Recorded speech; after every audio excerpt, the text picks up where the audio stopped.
Ukraine president സെലൻസ്കിയോ അതോ പുടിനോ?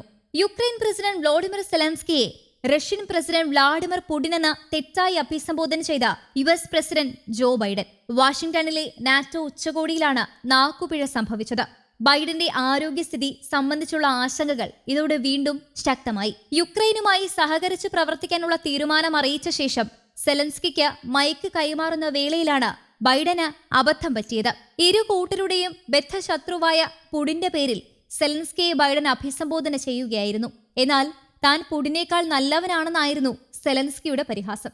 തന്റെ പ്രസംഗത്തിന് ശേഷമാണ് പുടിൻ സെലൻസ്കിയെ സംസാരിക്കാനായി ക്ഷണിച്ചത്. മൈക്ക് ഇനി യുക്രൈൻ പ്രസിഡന്റിനെ കൈമാറുകയാണെന്നും ഏറെ നിശ്ചയദാർഢ്യത്തോടെയും ധൈര്യത്തോടെയും പ്രവർത്തിക്കുന്ന പ്രസിഡന്റ് പുടിനെ ക്ഷണിക്കുന്നുവെന്നുമാണ് ബൈഡൻ പറയുന്നത്.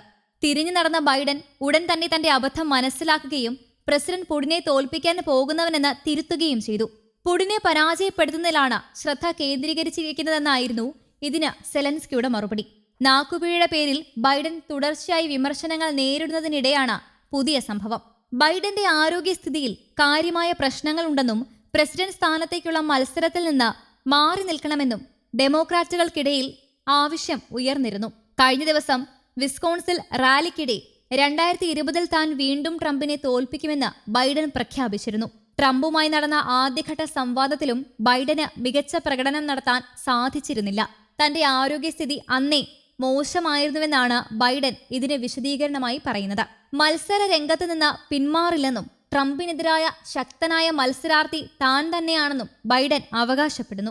പാർട്ടിക്കുള്ളിൽ ഭിന്നസ്വരം ഉയർത്തുന്നതിന് പകരം എല്ലാവരും തന്നെ പിന്തുണയ്ക്കണമെന്നും ബൈഡൻ ആവശ്യപ്പെടുന്നു. അതേസമയം വാഷിംഗ്ടണിൽ നടന്ന ഉച്ചകോടിയിൽ റഷ്യയും യുക്രൈനുമായുള്ള യുദ്ധത്തിന് ഒത്താശ ചെയ്തത് ചൈനയെന്ന് നാറ്റോ കുറ്റപ്പെടുത്തി. ബുധനാഴ്ച യുഎസിലെ വാഷിംഗ്ടണിൽ ചേർന്ന നാറ്റോയുടെ 75ാം വാർഷിക ഉച്ചകോടിയിലാണ് റഷ്യ യുക്രൈൻ യുദ്ധത്തിൽ ആദ്യമായി ചൈനയ്ക്കെതിരെ പരസ്യമായ ആരോപണം നാറ്റോ ഉന്നയിച്ചത്. യുക്രൈനെതിരായ റഷ്യൻ ആക്രമണങ്ങളിൽ ചൈന നിർണായക ശക്തിയാണെന്നും ആയുധങ്ങളും സാങ്കേതിക വിദ്യയും കയറ്റുമതി ചെയ്യുന്നതിൽ നിന്നും ചൈനയെ തടയണമെന്നും നാറ്റോ ആവശ്യപ്പെട്ടു.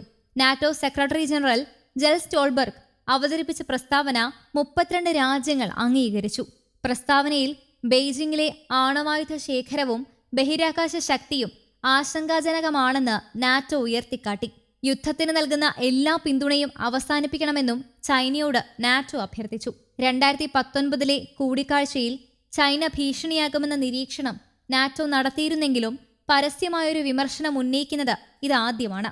റഷ്യയ്ക്ക് നൽകി വരുന്ന സായുധ പിന്തുണ നാറ്റോ അപലപിച്ചു. ചൈനയുടെ താൽപര്യങ്ങളെയും പ്രശസ്തിയെയും പ്രതികൂലമായി ബാധിക്കാതെ സമീപകാല ചരിത്രത്തിൽ യൂറോപ്പിലൊരു യുദ്ധം സാധ്യമാക്കാൻ ചൈനയ്ക്കാവില്ലെന്നും പ്രഖ്യാപനത്തിൽ പറയുന്നു. റഷ്യയ്ക്ക് നൽകുന്ന പിന്തുണ തുടർന്നാൽ അമേരിക്കയും മറ്റു യൂറോപ്യൻ രാജ്യങ്ങളും ചൈനയെ വിലക്കേണ്ടി വരുമെന്നും നാറ്റോ മുന്നറിയിപ്പ് നൽകി.